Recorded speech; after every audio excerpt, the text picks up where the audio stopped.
योगी आदित्यनाथ सरकार ने युवाओं को बड़ा तोहफा दिया है। सीएम योगी ने ऐलान किया कि इस साल यूपी पुलिस में 81,000 से ज्यादा पदों पर बंपर भर्तियां निकलेंगी। पुलिस में बंपर भर्ती से युवाओं को रोजगार के नए मौके मिलेंगे। सीएम योगी ने इसे लेकर निर्देश जारी कर दिए हैं। उन्होंने कहा, भर्ती प्रक्रिया पूरी तरह निष्पक्ष और पारदर्शी होनी चाहिए। आपको एक रिपोर्ट दिखाते हैं।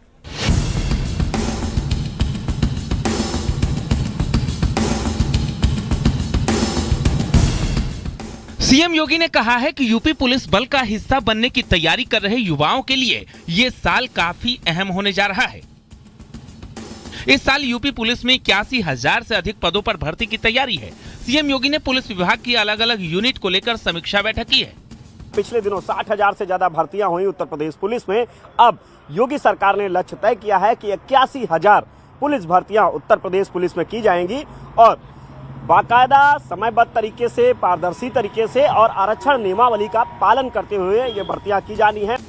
सीएम योगी की समीक्षा बैठक में बताया गया कि उप निरीक्षक, आरक्षी, सिविल पुलिस, रेडियो सहायक, परिचालक, कंप्यूटर ऑपरेटर ग्रेड ए और पुलिस उप निरीक्षक, गोपनीय समेत अलग अलग कैटेगरी में भर्ती होगी।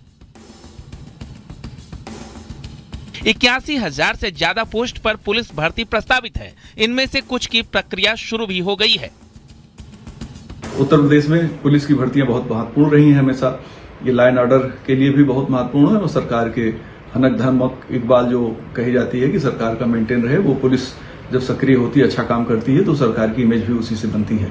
तो योगी जी की सरकार के सामने ये इन भर्तियों को पारदर्शी तरीके से, बिना किसी पेपर लीक के, बिना किसी गड़बड़ी के कराना एक चैलेंज के तरीके से ही होगा। राजनीति के जानकार भी मानते हैं कि योगी सरकार में अब तक कई बार पुलिस में भर्तियां हुई हैं और सभी पारदर्शी और निष्पक्ष रही हैं। इस बार भी सरकार के सामने इसे दोहराने की चुनौती रहेगी। सीएम योगी ने यूपी पुलिस भर्ती बोर्ड को निर्देश दिए कि सभी सीधी भर्तियां पारदर्शिता, निष्पक्षता और निर्धारित आरक्षण प्रावधानों के अनुसार ही करवाई जाए, ताकि युवाओं का भरोसा और बढ़ सके। मुख्यमंत्री योगी आदित्यनाथ ने सीधे तौर पर पुलिस महकमे के अफसरों को निर्देशित कर दिया है और जल्द ही यूपी पुलिस में अब भर्तियां और तेजी से शुरू होंगी। 81,000 भर्तियां यूपी पुलिस में होनी हैं। कैमरामैन मनोज शाही के साथ संकेत Mishra, news 18 Lucknow. Iran Israel युद्ध को लेकर भारत की रणनीति और रुख को लेकर कांग्रेस के वरिष्ठ नेता भी भारत सरकार और प्रधानमंत्री मोदी की तारीफ कर रहे हैं। ईरान को लेकर चल रहे तनावपूर्ण हालात पर पूर्व केंद्रीय कानून मंत्री अश्विनी कुमार ने कहा कि यह युद्ध बेहद जटिल परिस्थितियों में हो रहा है। अश्विनी कुमार ने कहा कि भारत ने संवेदनशील समय में संतुलित और जिम्मेदार रुख अपनाया। प्रधानमंत्री नरेंद्र मोदी लगातार सभी पक्षों से शांति और युद्ध विराम की अपील कर रहे हैं, जो वैश्विक मंच पर भारत की सक्रिय कूटनीति को दर्शाता है।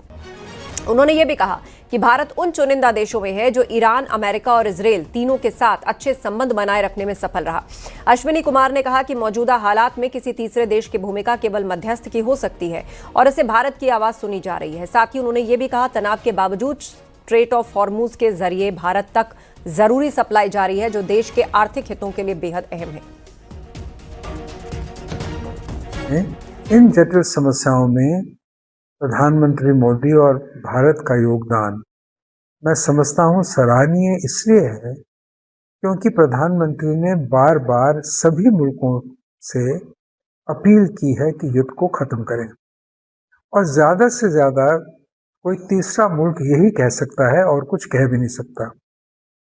और ये इस बात का संकेत है कि भारत की आवाज सुनी जा रही है, क्योंकि ईरान और अमेरिका और इजराइल तीनों मुल्कों के साथ भारत ने अपने संबंध सहज बनाने की कोशिश की है इन जटिल समस्याओं के चलते हुए भी, और कुछ हद तक हमको कामयाबी भी मिली है, क्योंकि जो हमारी ऑयल एंड गैस की सप्लाईज है ईरान के माध्यम से, जो हॉर्मुज के माध्यम से जो हिंदुस्तान पहुंच रही हैं, वो पहुंच रही हैं।